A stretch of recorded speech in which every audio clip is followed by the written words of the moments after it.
नमस्कार साथियों, मैं गजेंद्र फौजदार दिव्य दृष्टि क्लासेज के ऑनलाइन प्लेटफॉर्म पर आप सभी विद्यार्थियों का स्वागत करता हूं। साथियों, आज हम संप्रदाय टॉपिक के अंतर्गत एक छोटा सा संप्रदाय पढ़ने वाले हैं, जिस संप्रदाय का नाम है नाथ संप्रदाय। आइए साथियों, नाथ संप्रदाय के बारे में चर्चा करते हैं। देखिए, नाथ संप्रदाय के बारे में क्या क्या किंवदंतियां हैं और कैसे यह संप्रदाय राजस्थान के अंतर्गत आया। नाथ जो संप्रदाय है साथियों, इस संप्रदाय के प्रवर्तक जो हैं, नाथ संप्रदाय के प्रवर्तक जो हैं साथियों, अगर हम प्रवर्तक की बात करें, या तो हम प्रवर्तक कह दें या संस्थापक कह दें, एक ही बात है। प्रवर्तक कह दीजिए या संस्थापक कह दीजिए। तो साथियों, नाथ जो संप्रदाय है, नाथ संप्रदाय के जो प्रवर्तक हैं, उनका नाम है नाथ मुनि। क्या नाम है साथियों? नाथ मुनि।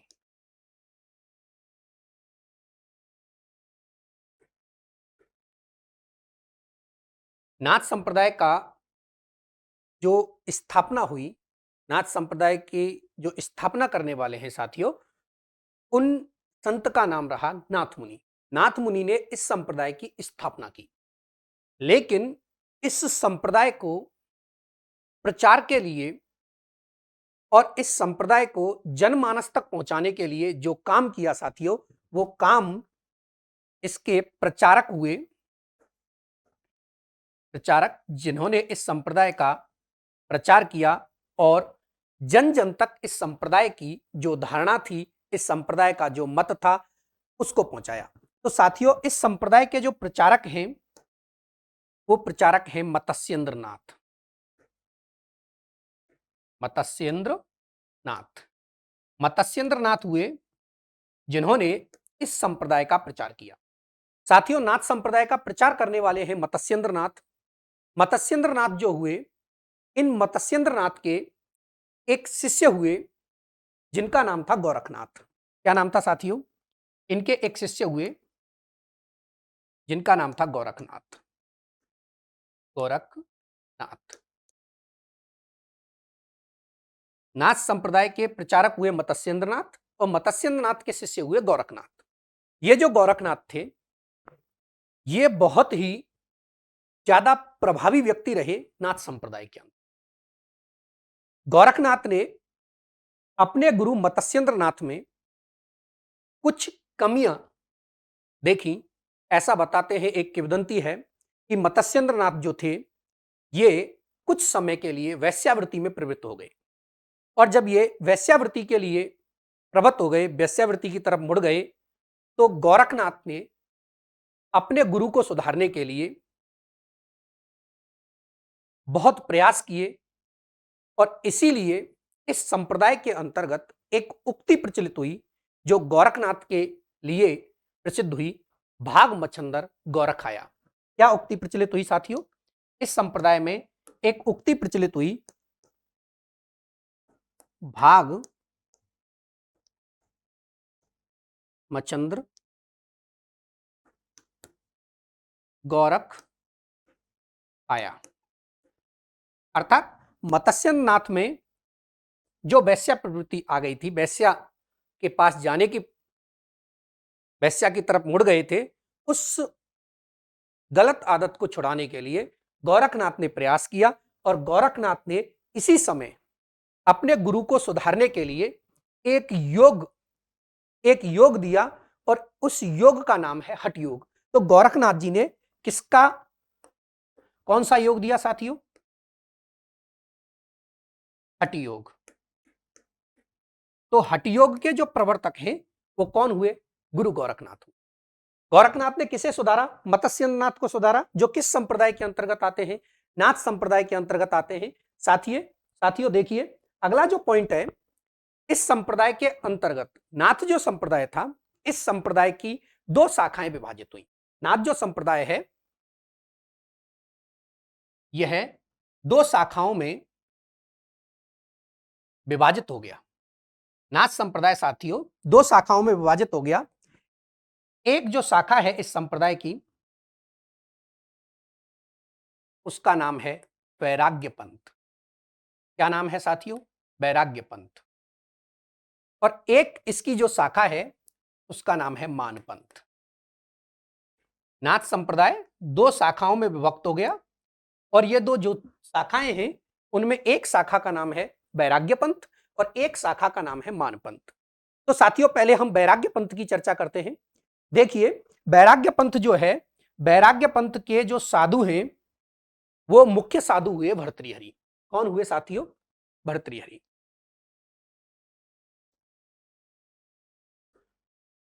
भर्तृहरि के बारे में कहा जाता है ये उज्जैन के राजा थे।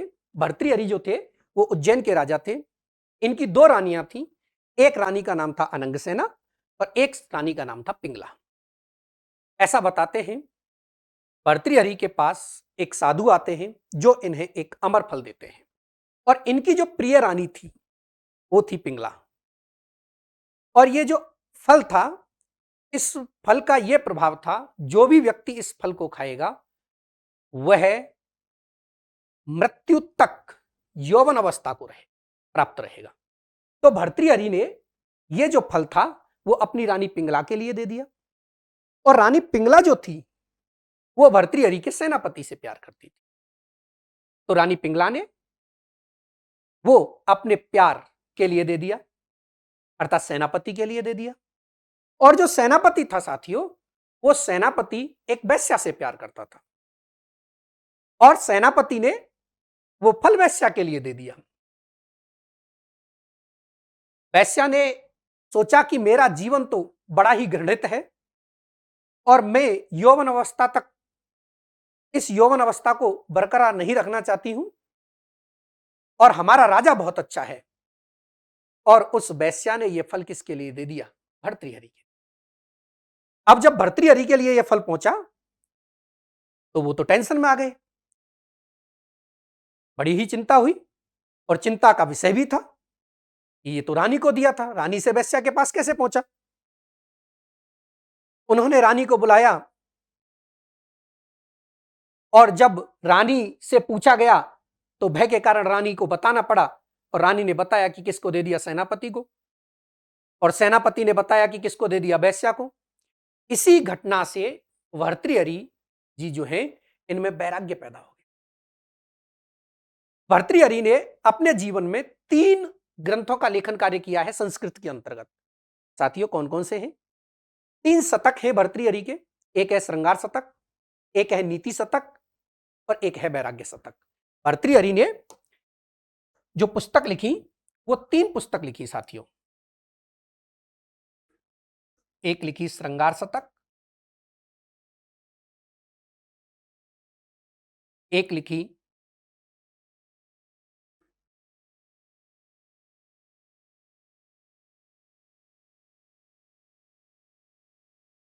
नीति शतक और एक भर्तृहरि जी ने लिखी वैराग्य शतक। ध्यान रखना है साथियों, पुस्तकें जो हैं जरूरी नहीं है कि संस्कृत में लिखी गई हैं और वो आपके एग्जाम में ना पूछी जाएं। जैसे पंचतंत्र पुस्तक है, विष्णु शर्मा की है और कितनी बार, सैकड़ों बार एग्जामों में पूछी गई है राजस्थान में। इसका मतलब संस्कृत की पुस्तक भी हमसे पूछी जा सकती हैं। यह जनरल नॉलेज होती है। तो जनरल नॉलेज की जो चीजें हैं वो हमें ध्यान रखनी है। तो भर्तृहरि जी जो है इन्होंने 3 शतकों का लेखन कार्य किया। एक लिखा इन्होंने श्रृंगार शतक, एक लिखा नीति शतक और एक लिखा साथियों वैराग्य शतक। ठीक है साथियों, भर्तृहरि जी जो है इन्होंने वैराग्य धारण कर लिया और इन्होंने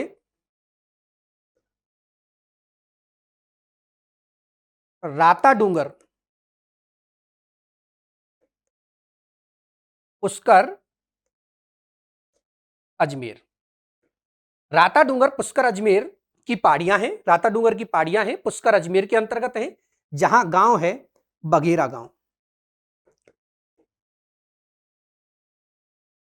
बघेरा गांव में राता डूंगर की पहाड़ियों में एक गुफा थी जिसके अंतर्गत भर्तृहरि ने क्या की? साधना की।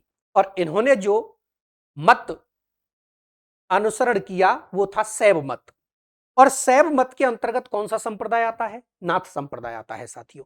तो नाथ संप्रदाय के अंतर्गत भर्तृहरि दीक्षित हुए और भर्तृहरि ने राता डूंगर पुष्कर अजमेर में वगैरह गांव के अंतर्गत तपस्या की, जो कि वैराग्य पंथ की मुख्य पीठ हो गई। ये क्या हो गई साथियों? वैराग्य पंथ की मुख्य पीठ।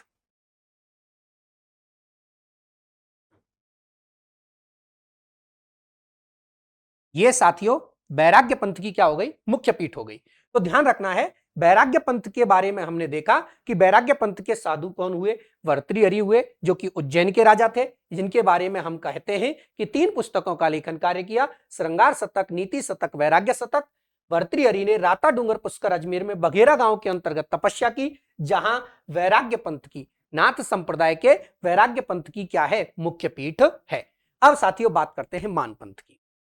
देखिए साथियों, जो मान पंथ है ये वर्तमान में नाथ संप्रदाय के अंतर्गत सबसे प्रभावी पंथ माना जाता है।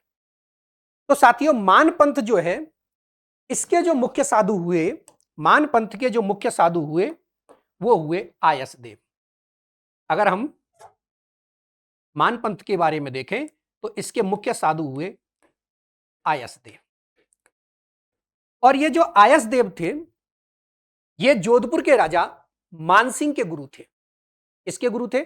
जोधपुर के राजा मानसिंह के गुरु थे, अर्थात इनका जो शिष्य था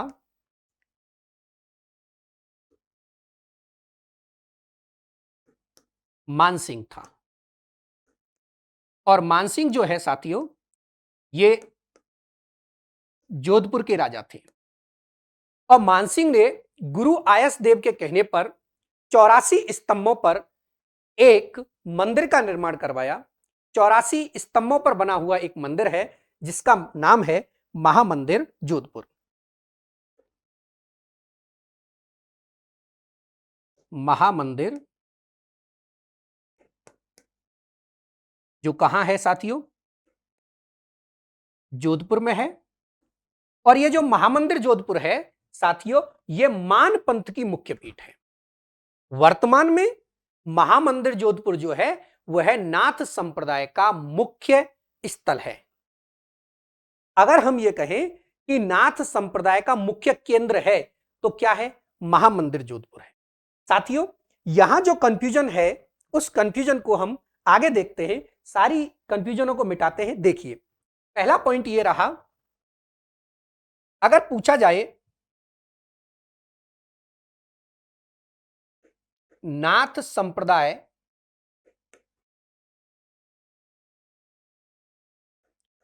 का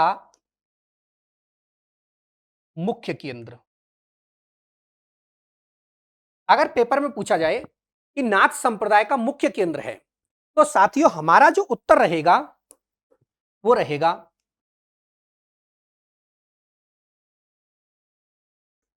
महामंदिर। और ये महामंदिर कहां है साथियों? जोधपुर के अंतर्गत है। क्लियर? दूसरा पॉइंट अगर पूछा जाए,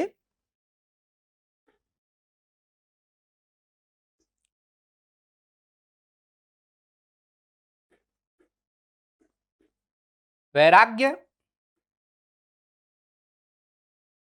पंथ की पीठ, नाथ संप्रदाय के वैराग्य पंथ की पीठ अगर पूछी जाए तो साथियों हमारा जो उत्तर रहेगा वो रहेगा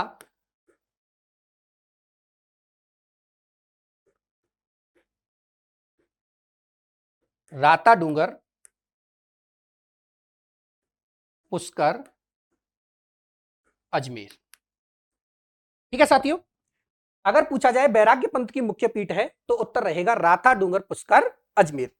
तीसरा जो पॉइंट है, अगर हम तीसरे पॉइंट की इसमें बात करें तो साथियों तीसरा पॉइंट है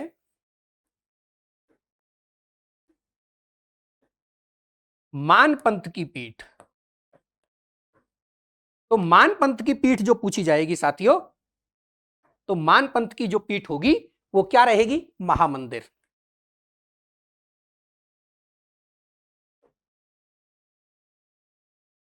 मान पंथ की जो पीठ पूछी जाएगी तो उसका उत्तर क्या रहेगा?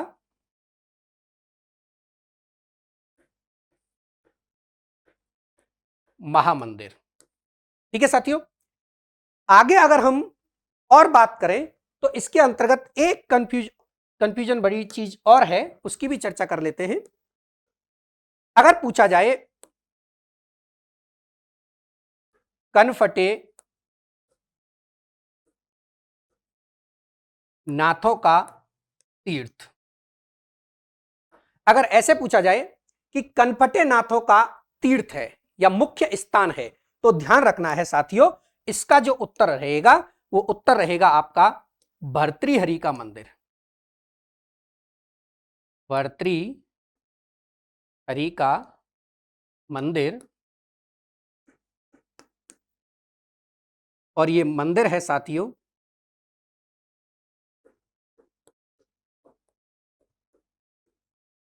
सरिस्का अलवर में। भर्तृहरि का जो मंदिर है यह सरिस्का अलवर के अंतर्गत है। तो साथियों देखिए, हमने क्या देखा, सबसे पहले हमने देखा कि जो नाथ संप्रदाय है, नाथ संप्रदाय के प्रवर्तक जो रहे या संस्थापक जो रहे वो है नाथ मुनि। नाथ मुनि ने इस संप्रदाय की स्थापना की, और यह संप्रदाय जो है वो शैव मत के अंतर्गत आता है। कौन सा मत है इसका साथियों? शैव मत है। यह संप्रदाय जो है वो किस में आता है? शैव मत में आता है,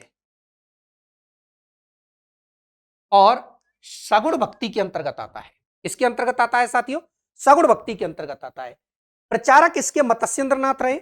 मत्स्येंद्रनाथ के शिष्य हुए गोरखनाथ, जिन्होंने हठयोग दिया, और जब मत्स्येंद्रनाथ में कुछ कुरीतियां आ गई, उनको सुधारने के लिए एक उक्ति इस संप्रदाय के अंतर्गत प्रचलित हुई, भागमचंद्र गोरख आया। ठीक है साथियों, आगे अगर हम बात करें तो यह नाथ संप्रदाय जो है वो दो भागों में विभाजित होता है। कितने भागों में विभाजित होता है? दो भागों में विभाजित होता है। पहला हमने जो देखा साथियों वो कौन सा था? वैराग्य पंथ था। वैराग्य पंथ के मुख्य साधु कौन से हुए? भर्तृहरि हुए। भर्तृहरि उज्जैन के राजा थे। इन्होंने ये तीन पुस्तकें लिखी, श्रृंगार शतक, नीति शतक और वैराग्य शतक। इसके बाद इन्होंने राता डूंगर पुष्कर अजमेर बघेरा गांव के अंतर्गत तपस्या की, जहां वर्तमान में वैराग्य पंथ की मुख्य पीठ है। मान पंथ की अगर हम बात करें तो मान पंथ के मुख्य साधु हुए आयसदेव, जिनके शिष्य से थे मानसिंह, जो कि जोधपुर के राजा थे, जिन्होंने महामंदिर जोधपुर का निर्माण करवाया, जो कि 84 स्तंभों पर बना हुआ मंदिर है। ठीक है साथियों, आगे अगर हम बात करें तो आगे हमने क्या देखा कि नाथ संप्रदाय का मुख्य केंद्र अगर पूछा जाता है तो हमारा उत्तर रहता है महामंदिर जोधपुर। ठीक है साथियों, नाथ संप्रदाय के मुख्य केंद्र की अगर हम बात करेंगे तो उत्तर रहेगा महामंदिर जोधपुर। और अगर वैराग्य पंथ की मुख्य पीठ की बात करेंगे तो उत्तर रहेगा राता डूंगर पुष्कर अजमेर। और अगर पूछा जाए मान पंथ की मुख्य पीठ है तो वही महामंदिर जोधपुर मान पंथ की मुख्य पीठ रहेगी। और अगर पूछा जाए कनपटे नाथों का तीर्थ तो भर्तृहरि का मंदिर सरिस्का अलवर जो है यह कनपटे नाथों का मुख्य तीर्थ रहेगा। ठीक है साथियों, आगे अगर हम बात करें तो इस नाथ संप्रदाय के अंतर्गत एक पॉइंट और आता है। नाथों में एक शाखा और होती है, वो है वैष्णव नाथ। कौन से नाथ है? वैष्णव नाथ।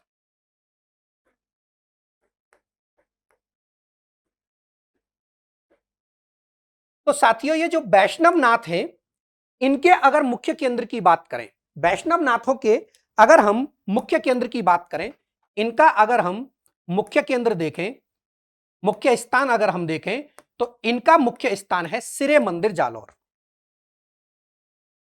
इनका मुख्य स्थान है साथियों सिरे मंदिर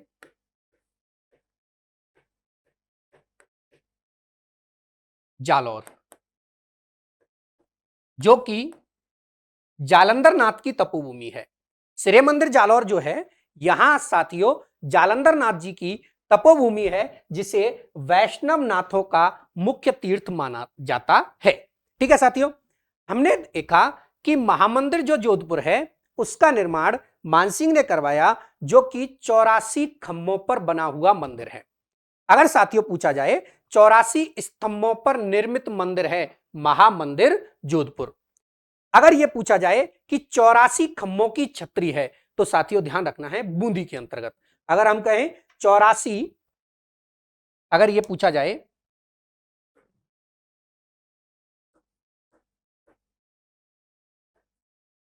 84 खंभों का मंदिर, तो साथियों महामंदिर, जो कहां है, जोधपुर में है। और अगर यहां यही पूछा जाए, इससे तुलनात्मक अगर क्वेश्चन ये और आ जाए कि 84 खंभों की